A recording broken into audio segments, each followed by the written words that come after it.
এই, তোর নাম কি জীবন? জি স্যার, আমার নামই জীবন। কেন স্যার, কোনো সমস্যা হয়েছে? ও আচ্ছা, এখানে যে লেবারি কাজ করে সেই জীবন তুই? জি স্যার, আমি সেই জীবন। তোকে আর তোর ওয়াইফকে নতুন ম্যাজিস্ট্রেট স্যার আসছে, তোদেরকে ডাকে।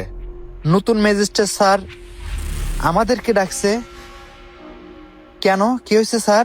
কিছু একটা তো অবশ্যই করছস, না হলে নতুন ম্যাজিস্ট্রেট স্যার এই এলাকায় আইসেই তোদের ডাকবে কেন? আচ্ছা যাই হোক, তাড়াতাড়ি ম্যাজিস্ট্রেট স্যারের অফিসের সামনে চলে আয়, তা না হলে খারাপ কিছু হইতে পারে। আচ্ছা, তোমাকে ম্যাজিস্ট্রেট স্যার হঠাৎ করে ডাকলো কেন? আসলে কেন যে এভাবে খবর দিয়ে পাঠাইলো, আর কেনই বা ডাকতেছে, আমি তো সঠিক বুঝতে পারতাছি না। এই শুনো না, আমি বলি কি, আমাদের না যাওয়াটা দরকার নেই, আমার না খুব ভয় লাগছে। না না, যাইতে হবো, না গেলে যদি আবার বিপরীত কিছু ঘটে যায়। আচ্ছা চলো, তুমি যেহেতু বলতেছো তাহলে চলো আমরা দুজন মিলে দেখা করে আসি। আচ্ছা ঠিক আছে, চলো।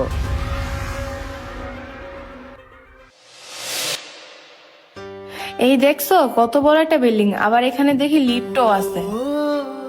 ঠিকই বলছো, কত সুন্দর লিফট। ম্যাজিস্ট্রেটের অফিস না? আর স্যারে যে আমাদেরকে কেন ডাকলো কিছুই তো বুঝতে পারতাছি না। তুমি জানো আমি কখনো কল্পনা করি নাই যে এত সুন্দর অফিসে আমি কখনো আসতে পারবো। কেন ভাবি, তোমরা কেন কল্পনা করতে পারো না? ভাই তুই এখানে? হ্যাঁ ভাইয়া, আমি। আরে ভাই, তোমাকে এইভাবে এখানে দেখতে পারবো এটা তো কখনো কল্পনাও করিনি। আরে তুমি ভাববা কেমনে? আমি ঠিকই বুঝতে পারছি, ছোট ভাই মনে হয় এই অফিসে ম্যাজিস্ট্রেটের সাথে কোনো চাকরি পাইছে। না না, আমি কেন কোনো চাকরি করি না, ম্যাজিস্ট্রেট কিছু হই। ও ভাই, তুই এখানে চাকরি করিস না? কিন্তু ভাই, ম্যাজিস্ট্রেট স্যারে নাকি আমাদেরকে এখানে ডাকছে। আমি তো ম্যাজিস্ট্রেট স্যারকে কোনো সময় দেখিও নি, তাকে চিনিও না, কিন্তু স্যার আমাদেরকে কেন ডাকছে সেটা বলতে পারতেছে না। এই জেলা নতুন যে ম্যাজিস্ট্রেট, আমিও চিনি, তোমরা দুজনও ভালো করে চিনো। আমরা চিনি মানে? না ভাই, আমরা তো চিনি না। তোমরা যে ম্যাজিস্ট্রেটের কাছে আসছো, যার কথা বলতেছো, সে আর কেউ না, আমি, মানে তোমাদের ভাই। ভাইয়া, অবাক হওয়ার কিছু নাই, আমি সেই ম্যাজিস্ট্রেট, তোমাদের ভাই। হ্যাঁ, তুই সত্য কথা বলতেছিস তো ভাইয়া? তুই আমাদের জেলার ম্যাজিস্ট্রেট? হ্যাঁ ভাইয়া, আমি ম্যাজিস্ট্রেট হয়েছি। আমি যে ম্যাজিস্ট্রেট হয়েছি এটার পিছনে কার ক্রেডিট যায় জানো? ভাইয়া, তোমার উপর। তুমি এসব কি বলতেছো? আমরা তো তোমার জন্য কিছুই করি নাই। তুমি যে নিজের পায়ে দাঁড়াইছো ওটা তুমি নিজে পরিশ্রম করে দাঁড়াইছো। শোনো ছোট ভাই, আমরা তো তোমার জন্য কিছুই করি নাই, তুমি তোমার নিজের যোগ্যতায় ম্যাজিস্ট্রেট হইছো। ভাবি, 1 মিনিট। কি কিছু কি মনে পড়ে? ভাইয়া, হ্যাঁ, কি হয়েছে আশিক বল। আর তোকে আজকে এমন দেখাইতেছে কেন? ভাইয়া, তোমার না একটা কথা কইবার চাইছিলাম। হ্যাঁ ক না, কি কথা? হয়েছে কি ভাই, আমার না কিছু টাকা লাগবে। টাকা লাগবে? কিন্তু কিসের জন্য? ভাইয়া, তুমি তো জানো আমি কলেজের পরীক্ষায় ভালো রেজাল্ট নিয়ে পাশ করছি। কয়দিন আগে ঢাকা বিশ্ববিদ্যালয়ে ভর্তি পরীক্ষা দিছিলাম, সেখানেও ভালো রেজাল্ট করে ঢাকা বিশ্ববিদ্যালয়ে চান্স পাইছি। আলহামদুলিল্লাহ আশিক, এটা তো অনেক খুশির খবর। ভাই, খুশি হয়ে লাভ নাই, ঢাকা বিশ্ববিদ্যালয়ে পড়ালেখা করতে অনেক টাকা পয়সা লাগে। অনেক টাকা লাগবে? আচ্ছা ভাই, কিরকম টাকা পয়সা লাগবে? ভাইয়া, আমাদের তো ঢাকা শহর কোনো আত্মীয় স্বজন নাই, আমি ঢাকা শহরে কোন জায়গায় থাকবো? হোস্টেলে থাকলে অনেক টাকা পয়সা লাগে, ভর্তি ফি, নতুন বই টই কিনতে হবে, যাতায়াত খরচ অনেক টাকা লাগবো। ভাই, আমি হিসাব করে দেখলাম প্রায় 1,00,000 টাকার মতো লাগবো। 1,00,000 টাকা? কিন্তু ভাই। হ্যাঁ ভাইয়া, 1,00,000 টাকা অনেক টাকা। আজকে যদি আমার বাপ মা পয়সা থাকতো, হয়তো বা আমার মনের আশাটা পূরণ করতো।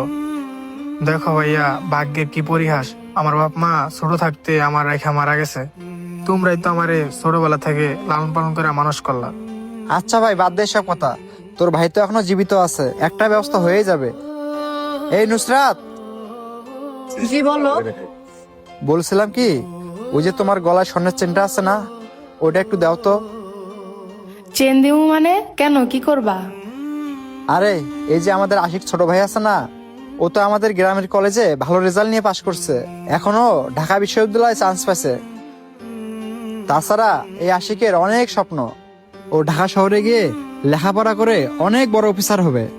এছাড়া ও তো ঢাকায় যাবে, ঢাকায় ওর আমার কেউ তো পরিচিত নেই। এখন ঢাকায় গেলে তো হোটেলে থাকতে হবে, সেখানে খাওয়া দাওয়ার ব্যাপার, বিশ্ববিদ্যালয়ে ভর্তি হওয়ার ব্যাপার, সেজন্য অনেক টাকা পয়সা লাগবে। এই জন্যই বলছিলাম কি চেনটা আমাকে দিয়ে দাও, আমি আশিককে দিয়ে দেই, আশিক সেটা বিক্রি করে সবকিছু অ্যারেঞ্জ করবে। থাক ভাই, তুমি কি পাগল হয়ে গেছো গা? তুমি এসব কি কথা বলতেছ? তোমাদের বিয়ে স্মৃতি বিক্রি করে আমার স্বপ্ন পূরণ করবো? থাক ভাই, আমার দরকার নাই। জীবন দেখো, এটা আমাদের বিয়ের একটা স্মৃতি, এটা কি এখন দিয়ে দেওয়াটা ঠিক হবে? হ্যাঁ বুঝলাম, এটা আমাদের একটা বিয়ের স্মৃতি, কিন্তু কি করব বলো? আর এই সোনা অলংকার মানুষ রাখেই তো যেন বিপদের সময় বিক্রি করে বিপদ থেকে উদ্ধার হয়। আর আশিক যেহেতু এতগুলো টাকার একটা সমস্যার ভিতরে পড়ছে, আমরা একটা কাজ করি, চেনটা আমরা আশিককে দিয়ে দেই, ও সেটা বিক্রি করে সমস্যাটা দূর করবে। আর তাছাড়া এই টাকা দিয়ে ও বিশ্ববিদ্যালয়ে ভর্তি হবে, বিশ্ববিদ্যালয়ে লেখাপড়া করে ও অনেক বড় অফিসার হবে। এতে কি হবে, আমাদেরই কিন্তু সুনাম হবে। আর তুমি এটা নিয়ে কোনো চিন্তা করো না, আমি এটার একটা ব্যবস্থা করবো মনে। দাও আমাকে এখন চেনটা খুলে দাও।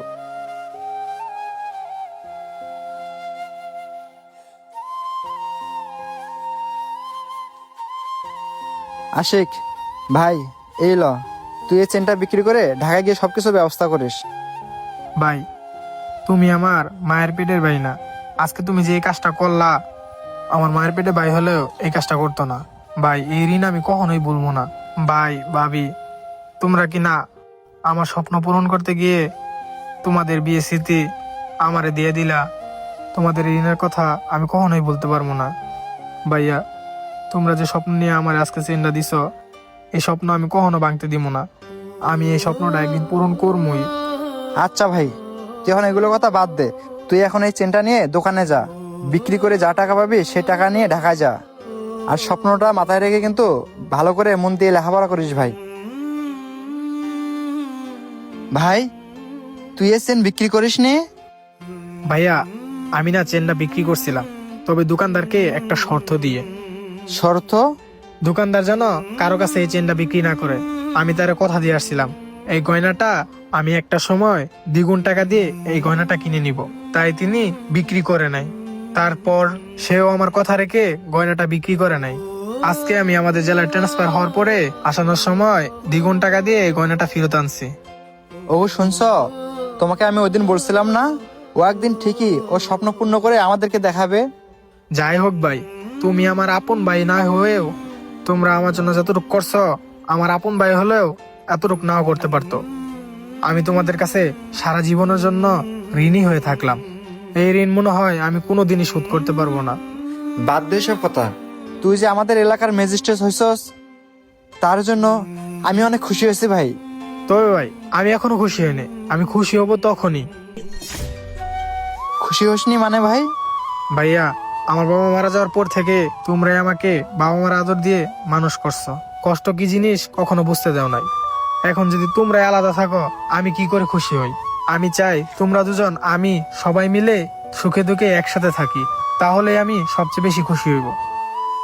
আচ্ছা ঠিক আছে ভাই, এটা করলে তুই যদি খুশি হোস তাহলে আমরা এটাই করব। আচ্ছা ভাই ঠিক আছে। আর ভাবি, তোমার হাতটা দেখি। এই নাও ভাবি, তোমাদের বিয়ের স্মৃতিটা। ভাই ভাবি, চলো আমাদের বাসায় যাই। আচ্ছা ঠিক আছে ভাই, চল। চলো ভাইয়া।